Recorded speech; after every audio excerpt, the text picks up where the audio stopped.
August 1984. A high school reunion brings some 50 former students to Riceville, Iowa. 11 of them, some with their spouses and children, arrive early for a special reunion with their former third-grade teacher, Jane Elliot. This is my husband. To you. This is my husband, Tom. Tom, Brian. I don't have one. How are you? Oh, you're fine. I'm just Roy Wilson. I made it. You darling. Oh, Been a Roy. long time. Oh, Been here I'm so 14 glad years. To see you. I didn't think I would either. How are you doing? It's been a long time since I've seen you. Yeah, it has been. Where are your little ones? They're at home with Mom. It's coming down. And this is your husband. Yeah, that's Mr. Greg Rowland. Greg Rowland. Nice to meet you. 14 years earlier, when they were students in her third-grade classroom, ABC News filmed a 2-day exercise for a documentary, The Eye of the Storm. Now, at their request, they will see that film again and relive the experience of her unique lesson in discrimination. Okay. That's it. We could move to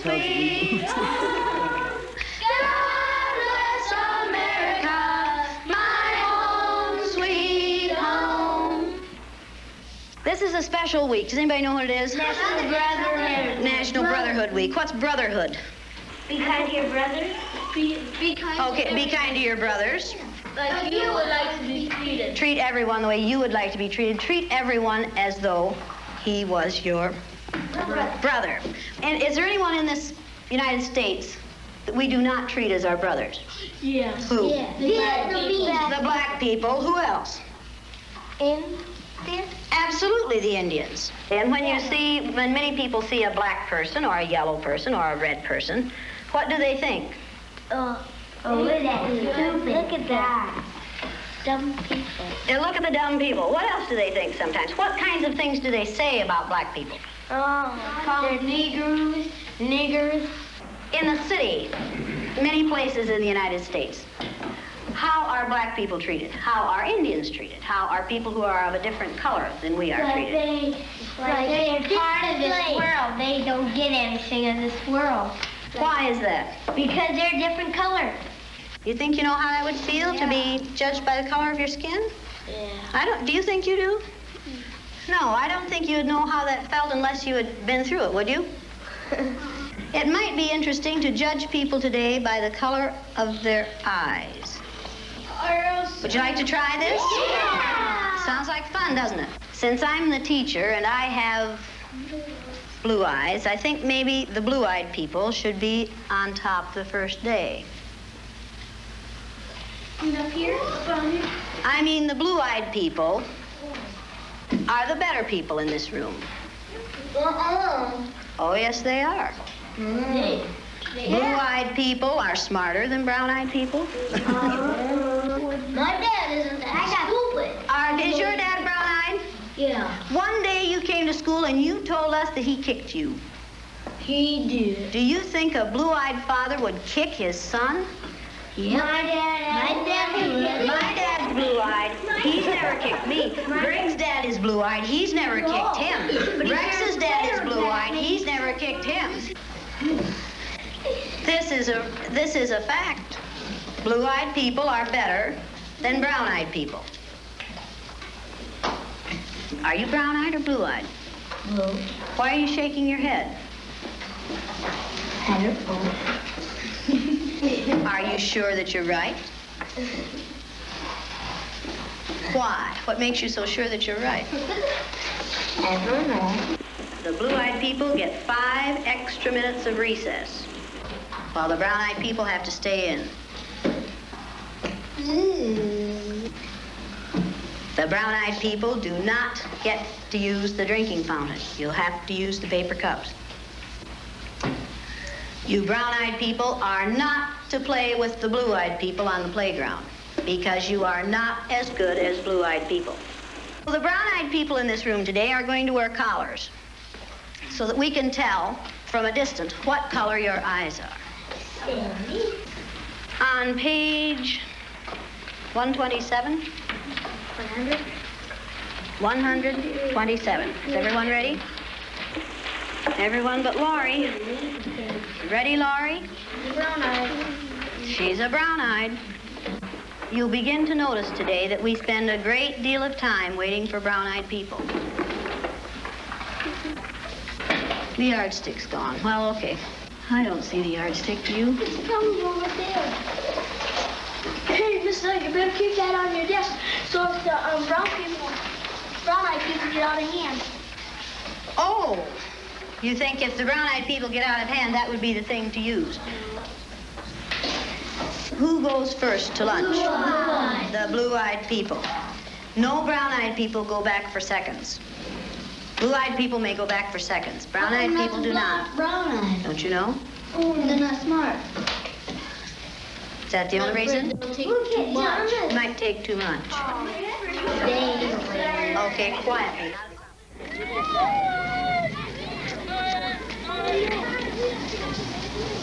And it seemed like when we were down on the bottom, everything bad was happening to us. The way they treated you, you felt like you didn't even want to try to do anything. It seemed like Mrs. Elliot was taking our best friends away from us.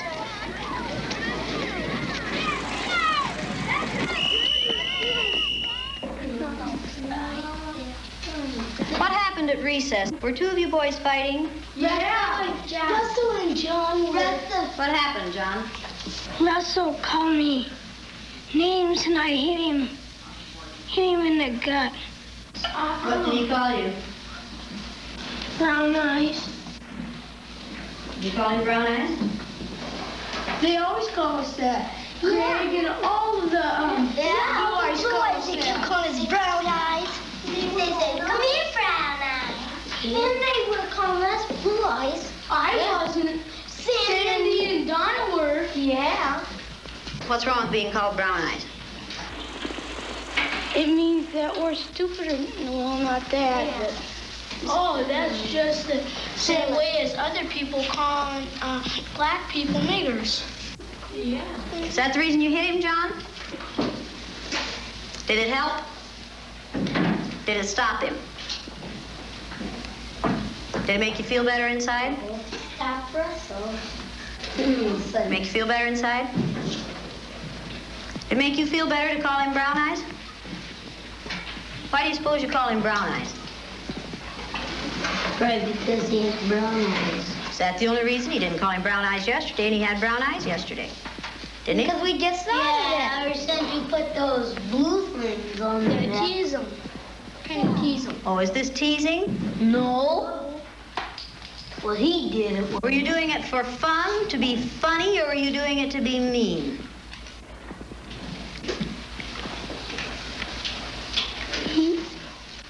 I don't know. Don't ask me. Did anyone laugh at you when you did it? I watched what had been marvelous, cooperative, wonderful, thoughtful children turn into nasty, vicious, discriminating little third graders in a space of 15 minutes. Yesterday, I told you that brown-eyed people aren't as good as blue-eyed people. That wasn't true. I lied to you yesterday. The truth is that brown-eyed people are better than blue-eyed people. Russell, where are your glasses? I forgot them. You forgot them. And what color are your eyes? Blue. Susan Ginder has brown eyes. She didn't forget her glasses. Yeah. Russell Ring has blue eyes, and what about his glasses? He forgot them. He forgot them. Yesterday we were visiting, and Greg said, "Boy, I like to hit my little sister as hard as I can. That's fun." What does that tell you about blue-eyed people? They're naughty. In fact, they fight a lot. The brown-eyed people may take off their collars, and each of you may put your collar on a blue-eyed person. The brown-eyed people get 5 extra minutes of recess. You blue-eyed people are not allowed to be on the playground equipment at any time. You blue-eyed people are not to play with the brown-eyed people. Brown-eyed people are better than blue-eyed people. They're smarter than blue-eyed people. And if you don't believe it, look at Brian. Do blue-eyed people know how to sit in a chair? Very sad. Very, very sad. Who can tell me what contraction should be in the first sentence? Go to the board and write it, John. Come on, let's do it again. Loosen up. Up, up, up. Come on. That's better. Now, do you know how to make a W? Okay, write the contraction for we are. Now, that's beautiful writing. Is that better? Yes. Brown-eyed people learn fast, don't they? Yeah. Boy, do brown-eyed people learn fast. Very good.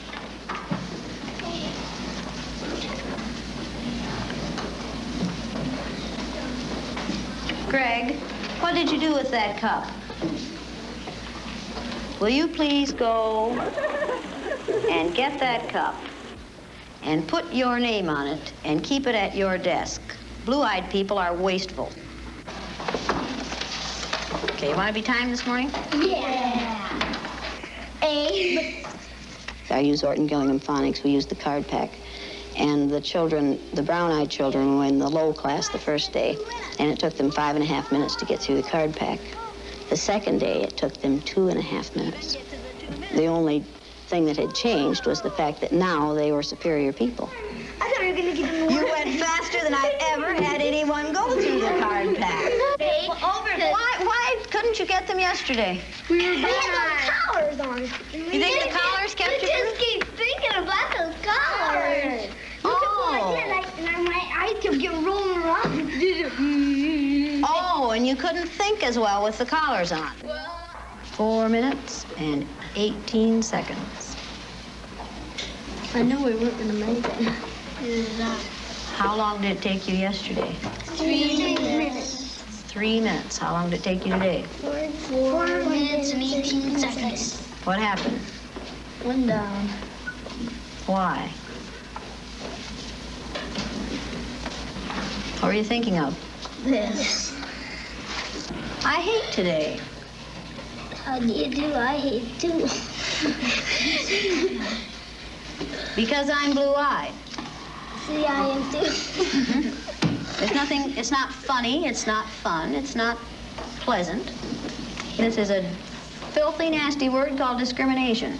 We're treating people a certain way because they are different from the rest of us. Is that fair? No. Nothing fair about it. We didn't say this was going to be a fair day, did we? No. And it isn't. It's a horrid day. Okay, you ready? What did you people who are wearing blue collars now find out today? Oh, you feel I know what they felt like yesterday. I did too. How did they feel yesterday? Down. Like a dog on a leash. Yeah. It feels like a chain them up wherever you go. Into prison. Like you're chaining them up into prison. Like you're shut up and you're throwing the key away. Should the color of some other person's eyes have anything to do with how you treat them? No. All right, then should the color of their skin? No. Should you judge people by the color of their skin? No. You're going to say that today and this week and probably all the time you're in this room. You'll say, no, Mrs. Elliot. No. Every time I ask that question. No. Then, No, Mrs. Elliot. when you see a black man or an Indian or someone walking down the street, are you going to say, look at that silly looking thing? No. Does it make any difference whether their skin is black or white? No. Or yellow? No. Or red? No. Is that how you decide whether people are good or bad? No. Is that what makes people good or bad? No. Let's take these collars off. Hey, don't stick yourself down. No. You'd have to sort Mr. Elliot, you can What would you like to do with them? throw them away. Go ahead. Go ahead. In the pit. Mrs. Elliot. Don't eat them. Don't eat them like great. Now you know a little bit more than you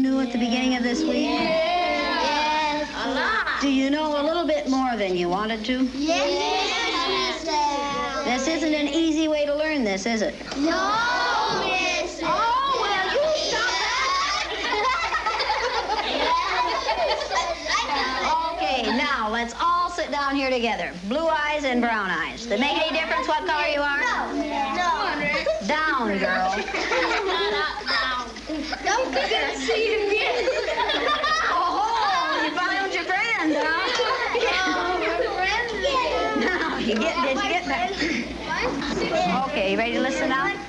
Okay, now are you back? Yes.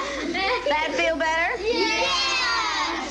Does the color of eyes that you have make any difference in the kind of person you are? No, Mrs. Elliot. Does that feel like being home again, girls? Yes. Oh, well, you stop it. This was the third time Jane Elliot had taught her lesson in discrimination. The first, 2 years earlier, was in April of 1968. On the day after Martin Luther King was killed, one of my students came into the room and said, "They shot a king last night, Mrs. Elliot. Why'd they shoot that king?" I knew the night before that it was time to deal with this in a concrete way, not just talk about it, because we had talked about racism since the first day of school. But the shooting of Martin Luther King, who had been one of our heroes of the month in February, could not just be talked about and explained away. There was no way to explain this to little third graders in Riceville, Iowa. As I listened to the white male commentators on TV the night before, I was hearing things like, who's going to hold your people together, as they interviewed black leaders? What are they going to do? Who's going to control your people? As though these people were subhuman and someone was going to have to step in there and control them. They said things like, when we lost our leader, his widow helped to hold us together. Who's going to hold them together? And the attitude was so arrogant and so condescending and so ungodly that I thought, if white male adults react this way, what are my third graders going to do? How are they going to react to this thing? I was ironing the teepee. We studied an Indian unit. We made a teepee every year. The first year, the students would make the teepee out of pieces of sheet. We'd sew it together. And the next year, we'd decorate it with Indian symbols. I was ironing the previous year's teepee, getting it ready to be decorated the next day.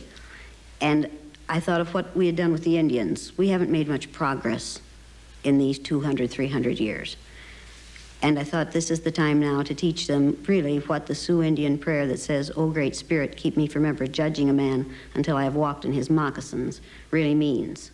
And for the next day, I knew that my children were going to walk in someone else's moccasins for a day. Like it or lump it, they were going to have to walk in someone else's moccasins. I decided at that point that it was time to try the eye color thing, which I had thought about many, many times, but had never used. So the next day, I introduced an eye color exercise in my classroom and split the class according to eye color, and immediately created a microcosm of society in a third grade classroom. Riceville hasn't changed much in the 17 years since then. It's still a small farming community surrounded by cornfields. Its population is still under 1,000, and it's still all white and all Christian. And though Jane Elliot has continued to teach her lesson in discrimination, there's been little outward local reaction. No objections from school authorities or the parents of the 300-odd students who have by now been through it. Okay, let's get in a circle. The reunion of her former third graders was Jane Elliott's first chance to find out how much of her lessons her students had retained. All right, now, Raymond, why? I want to know why you were so eager to discriminate against the rest of these kids. At the end of the day, I thought, the miserable little Nazi. Really, I couldn't stand you. It felt tremendously evil. All your inhibitions were gone. And no matter if they were my friends or not, any pent-up hostilities or aggressions that these kids had ever caused you, you had a chance to get it all out. I felt like I was a king, like I ruled them brown eyes, like I was better than them. Happy. You know? And you did it all day. Yeah. How did you feel when you were the out group? Boy, that day, after we went home, and talk about hating somebody. it was there. You hated me. Yeah, of what you were putting us through. Nobody likes to be looked down upon. Nobody likes to be hated, teased, or discriminated against. And it just boggles up inside of you. You just get so mad. Were you just angry, or was there more than that? I felt demoralized, humiliated. Is the learning worth the agony? Yes. Yes. Yes. Yes. It made everything a lot different than what it was. We was a lot better family altogether, even at our houses we was probably. Because it was hard on you when you have your best friend one day and then he's your enemy the next. It brings it out real quick in you. I don't know if that's a Some of the remarks were for me. the kinds of things I would have wished I could have programmed into them if I had been able to program them. They're the things I would have wanted them to say. Some of the things were just mind-blowing. You know, you hear these people talking about, you know, different people, how they're, you know, they're different, and they'd like to have them out of the country. I wish they'd go back to Africa, you know, and stuff. And sometimes I just wish I had that collar in my pocket. I could whip it out and put it on and say, wear this and put yourself in their place. I wish they would go what I went, you know, do what I went through. We was at a softball game a couple weekends ago, and there was a black yelling, "Hi, Verla," you know, and we hugged each other and everything. And some people really looked just like, what are you doing with him, you know? And you just get this burning feeling, sensation in you that you just want to let it out and put them through what we went through to find out they're not any different. I still find myself sometimes when I see some people together and I see how they act, you know, I think, well, that's black. And then right in the next second, I don't even finish the thought. I'm saying, well, I've seen whites do it, I've seen other people do it. It's not just the blacks. It's everyone acts differently. It's just a different color is what hits you first. And then later, as I said, I don't even finish that thought before I remember back when I was like that. And then I remember not, you know, everyone acts the same way. It's just your way of thinking is the difference. Like when my grandparents or somebody, and they start talking about old times, and they say the Japs and all this and that, and they start, you know, holding that against them, I think, how'd you like to have been them? Japanese Americans get thrown into this camp just because they happen to be part Japanese. You know, I just said, calm down and think about it. But when they get older, they're set in their ways, and they're not going to change. When you get older. I'll be set in my ways, but they're different than their ways. When people I was get older, absolutely they get set in their enthralled. ways. Sandy Dolman's statements that when my son comes home with the word nigger and the other things that he hears downtown, I say to him, listen, that isn't the way we judge people. You don't judge people by how they look. You judge them by what's on their inside, not their outside. I'm glad that she's teaching him not to hate, because even though he does hear this from the other people, if he goes home and he thinks, well, Mom and Dad like the black people, I'm going to like them too, so I don't think he's going to pick nothing bad up out of it. You chose your husband well. He chose me. You chose her well. Little kids will take and, you know, they'll listen to a lot of other people too, and so they're going to end up kind of confused over it. But you know, if right she keeps from wrong. on telling Yeah. him, is he See, going then to he's be the gonna- kind of person you kids are, or is he going to be the kind who judge people by the Well, color? he'll know somewhat right from wrong. He'll know You that know that he like won't. us, but he'll have the ideas. He won't be judging them by their color, but he won't know what we know fully, having been through it. He won't learn The collar from the prejudice from us. He won't learn prejudice first-handed. Yeah. He'll He just- won't learn to be prejudiced from us. I mean, they won't learn to discriminate between people from us. He might hear it from others, but never from us. Okay, what's it like to be married to somebody like that? When I was going to marry Sheila, I knew for my future that I was going into the military. At first, I thought, is she going to be able to handle being with all the different nationalities? And then I read the book, A Class Divided. The Class Divided, before we got married and before I joined the Army. And I said, hey, she's not going to have any problems. Should every child have the exercise, or should every teacher? Everybody, not just. I think every school ought to implement something like this program in their early stages of education. If Jane Elliott's lesson in discrimination changed the way these young people feel about discrimination and racism, it also had a totally unexpected result. The second year I did this exercise, I gave little spelling tests, math tests, reading tests 2 weeks before the exercise, each day of the exercise and 2 weeks later. And almost without exception, the students' scores go up on the day they're on the top, down on the day they're on the bottom, and then maintain a higher level for the rest of the year after they've been through the exercise.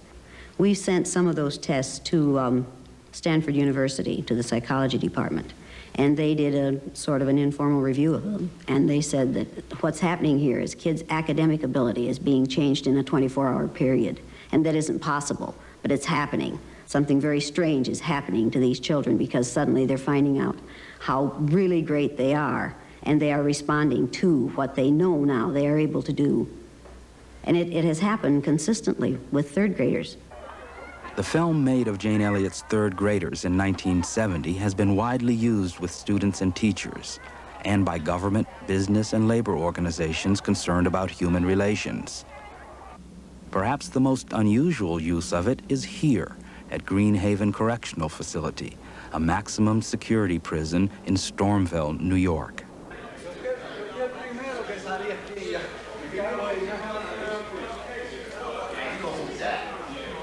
Here, in a sociology course taught by Professor Dwayne W. Smith of Dutchess Community College, his almost exclusively black and Hispanic classes have been seeing the film for more than 10 years.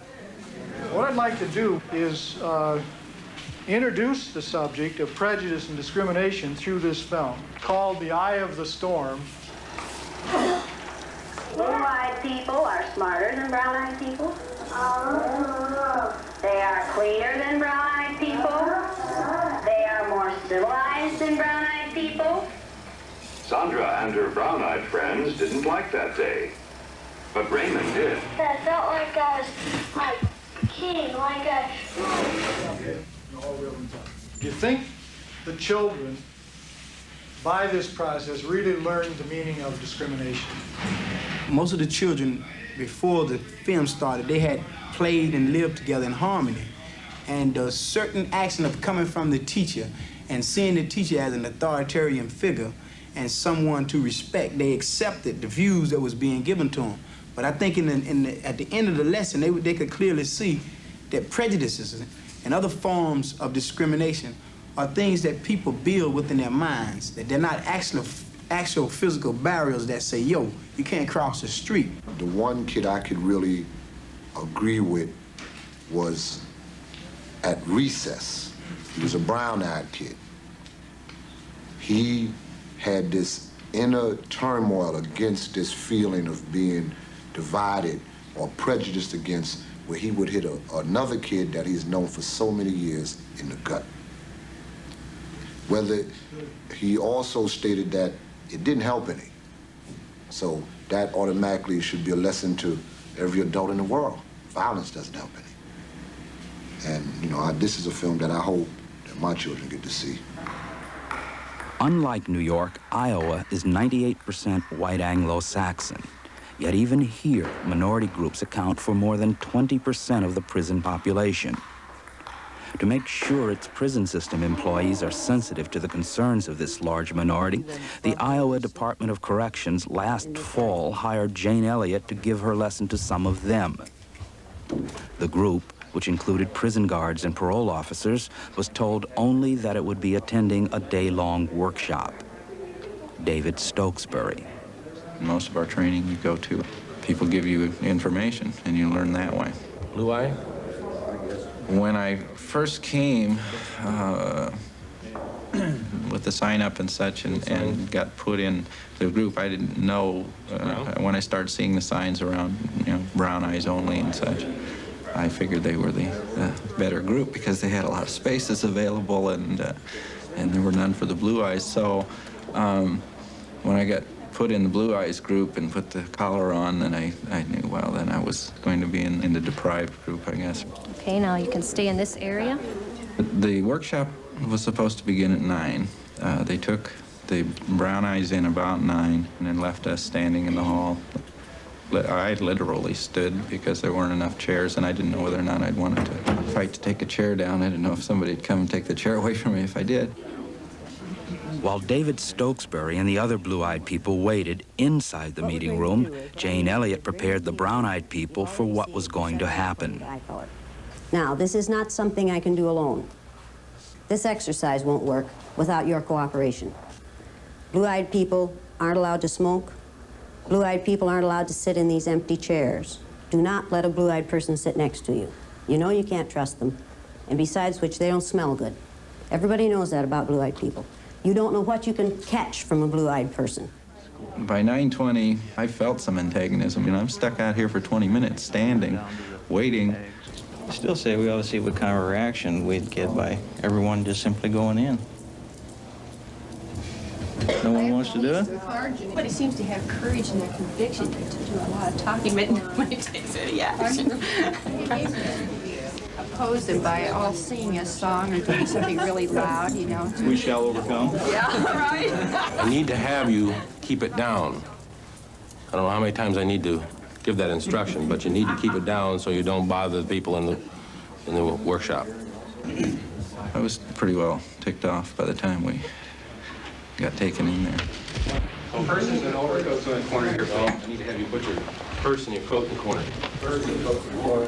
Purses and overcoats in the corner. It would be to your advantage in the future, people, if you'd get to meetings on time, and it would also be to your advantage if you'd put your gum away.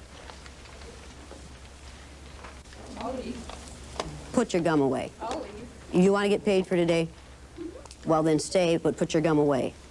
I don't have a purse, so I don't have a place to put my gum. I'm sure that you are inventive enough to find a place for the gum. Now, I'd like for you to notice where she put her gum. You have this problem with blue-eyed people. You give them something decent and they just wreck it. You'll also notice that blue-eyed people spend a lot of time playing look at me, see how cute I am, I can be funny, I can make a joke of this. This is amusing, I'm amused by this. Another thing that is obvious about blue-eyed people is that they're poor listeners. The first thing you have to do when you're teaching in a segregated situation, when you're working in a segregated situation, is teach the listening skills.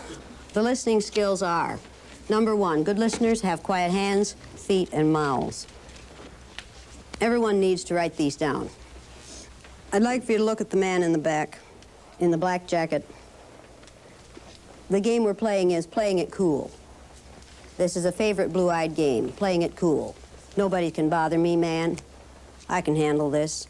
I don't have to do this. I'm going to ignore this whole thing. Number two, good listeners keep their eyes on the person who is speaking. I take it you don't have a pencil. Nor you? No. Perhaps you could borrow one from one of your neighbors. Sir, I realize that you feel that you don't need to write it down, but whether or not you write it down, perhaps you could remember it. Good listeners have quiet hands, feet, and mouths. Do you know what that means? I'm not sure. I believe that. Do you want me to explain it to you? That's okay. I'll get a pencil and write this down directly. Look, blue-eyed people, many of you have pencils. Will one of you please lend him a pencil, or don't you trust him? Which I can understand. From the last 10 minutes, what have you observed about blue-eyed people? Blue-eyed people are very stubborn, very self-centered, and wish to control as much of their surrounding as possible, people that wise, I mean. Very inconsiderate people. I don't even know why you have them here in the first place. We have them here because we are required to have them here. Oh, we have to, huh? This is one of the things you have to put up with. Number three, good listeners listen from the beginning to the very end.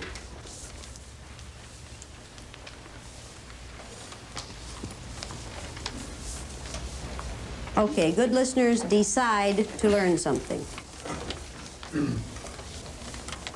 And this is the thing you'll have the most difficulty with blue-eyed people. They decide not to learn something. Some of you have had trouble with blue-eyed people in your home environments. Some of you have had trouble with blue-eyed people in your workplace. Does anybody have an example of that they'd like to talk about? Anyone? I have two nephews, one's blue-eyed and one's brown-eyed. And the blue-eyed one, like, he never cleans his room and he's real lazy. And the brown, you know, he doesn't seem to have a lot of energy, the blue-eyed one. But the brown-eyed one, he's real outgoing and he plays in sports and that. He's pretty good at it. And he just seems like a better kid. So if I have kids, I hope they have brown eyes. Are you married? No. Then it's a good thing you don't have kids, isn't it? Right. Well, you will know what to do when you choose a mate. Right. Would you like to read that first listening skill to me? I haven't got it on my paper yet. Oh, why is that? I haven't borrowed the pencil to write it down as yet. Do you think it's unnecessary? At this particular point, yes, I do. Why? Well, I have it in my head for the most part. There's a I lot guess of I don't need space up there for it, isn't there, friend? Do you suppose you could tell me what it is? It had something to do with keeping your hands and feet still, as I Has recall. something to do with that. I find it interesting that you're amused by our having to stand here and wait for this man to do something that everybody else has already done. I find that highly interesting. Stupid, but interesting. If you are in a situation where someone is constantly refusing to do what the people in authority ask them to do, what do you know about them? What do you know about that person? Well, I think it's a game with them. Attention, Has it gained anything for this gentleman? disrespect from, I think, the brown-eyed people. Has it proven anything to brown-eyed people? Yes, this is a typical trait of a blue-eyed person. Now read the second one. I don't have the second one. Can I read it off You first? don't have the second one either. No. You were keeping it in your head. What happened to that plan? Just the first one I had in my head, not the second Oh, one. the other three aren't important? Well, they're probably important. But not important enough for you to write down, right? Well, they're important. I should have written them down most probably. Most probably. Does anybody back there know? You don't have it written down either. I want you to take a look at these two so-called gentlemen. Now, we need to hear the good listening skills from you. I don't want you to think that I'm badgering you boys. But on the other hand, you're here to learn something. And if you learn nothing else today, it would be nice if you would learn the listening skills. What do you know now about brown-eyed people that you didn't know before about blue-eyed people that you didn't know before you came in here? I'm finding I'm going to have to explain things a bit more explicitly to a blue-eyed person than I would to a brown-eyed person. How many times did I have to repeat the listening skills for Roger? Well, Brother Roger's having a rough time today, isn't he? It was about 6 or 7 different times. You think that's amusing, Roger? Apparently, somewhat amusing. As part of the lesson, the Corrections Department employees took a written test. All right, I need these names and the scores. I have KR 11. I'm sorry, I can't hear you. KR, just initials, 11. Just KR, just an initial, no Yeah, last name? No names. How many? 11. And Churden or Charles, I'm not sure. on the other one. Thank you, sir. Tell me the name again. Churden? You can't read the name? No, I can't. Can't make it out. Fine. What's your name? My name is Chambers. First name? Janine. And what was her score? 6. Next. E. Riley with a 5. E. E. Riley. Will E. Riley please stand? You know, it's what you do to the image of blues with your behavior is unfortunate. What you three people do to the image of women with your behavior really makes me angry. The fact that you do this kind of thing and this kind of sloppy work reflects badly on women. I resent that doubly. Yes. Ma'am, I'd really appreciate it if you'd call us by name when you say you three people. We don't know who you're speaking to. It could be anyone here. My dear, if you wanted me to call you by name, you'd have put your name on your paper. It's on my... It was to be on your paper. You didn't see my papers, ma'am. I didn't get your name either because it wasn't on your paper. That's right. All right, now how can one call you by your name if you don't care enough about your name to put it on your paper? Don't expect me to worry about it. Don't expect me to worry about it if you don't put it on your paper. Don't sit here and say my name is important to me after you have just deliberately not put it on your paper. You're being totally unrealistic. Important to me. I remember saying I like to know who you're speaking to you when you say you three. Then what should you do? Ask you to use my name, which I did. And where should your name have been? Right where it is. On your paper? And on my birth certificate. Is it on your paper? No, ma'am. Where'd you get a birth certificate? Same place you got it? Out of a slot machine, same as you did, lady. I think you're probably right about your own. At least I know who my parents are, ma'am. Is she being rude? Yes. She being inconsiderate? Very. She being uncooperative? Very. She being insulted? Yes. Are all those the things that we've accused blue-eyed people of being? Yes. Is she proving that we're right? Yes. Does anyone have any comments to make at this point? Do you feel that there are important blue-eyed people? There are exceptions to every rule. And what are those exceptions? There are a few important blue-eyed people. Very few. You Do you said think that. that you're one of them? No. That's Then why good. are you up there then? I'm blue-eyed. The difference between you and me is I have a brown-eyed husband and brown-eyed offspring, and I've learned how to behave in a brown-eyed society. And when you can act brown enough, then you too can be where I am. I wouldn't want to be where you are. Are you certain? Absolutely positive. You like where you are? I love where I am. You like it so much that you don't even identify yourself on your papers. I don't need to, lady. Her using the term lady, where I'm concerned, what do you think she's trying to do? Is it ignorance or is it deliberately insulting? I would say it was deliberately insulting. If it's ignorance, she needs to be taught that to many of us, the word lady is a pejorative. I don't appreciate it. It is, it's a put down, and it's used to keep women in their place. By the correct name. I'm sorry. I will call you by a correct name after this. I won't be kind. That was kindness on your part? Yes. Then you are calling someone a lady is a kindness. Then your problem is ignorance. You can call me lady anytime you like. I wouldn't do that to you. No, I know you wouldn't. I really wouldn't. I think that, and that's part of the problem, is a total lack of awareness at what sexism amounts to and how much you contribute to the sexism that keeps you where you are. It's not I enough. like where I am, lady. I did it again, didn't I? Yes. I'm getting kind of fed up with this whole bunch of garbage. Why? Brown-eyed peoples are no different than we are. I hate to tell them that. They have these false delusions and such. Are they being disruptive? No, you trained them very well. I think that's what they did with the stormtroopers in Germany also. You guys do a real good job sitting You up think that what's there. happening here today feels like it would have felt in Nazi Germany? Yes, Where do you think you are in that then? Where do I think I am? Who are you if you're in Nazi Germany? Who are you? The Jews.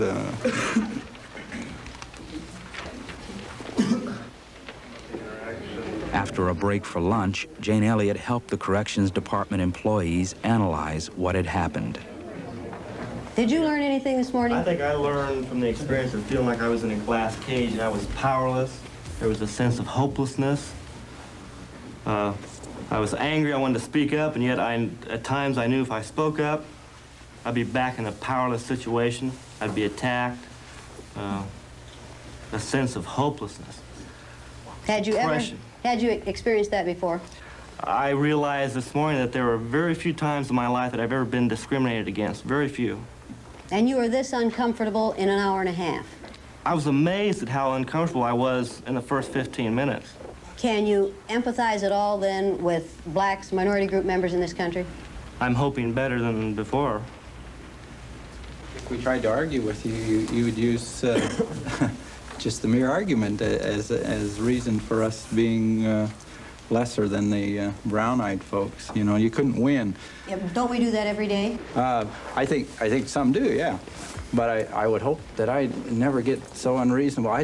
You know, the statements you were making were groundless and such, and yet we couldn't argue with them, because if we argued, then we were argumentative and you know, not listening and getting out of our place and all that stuff. And that was frustrating to me.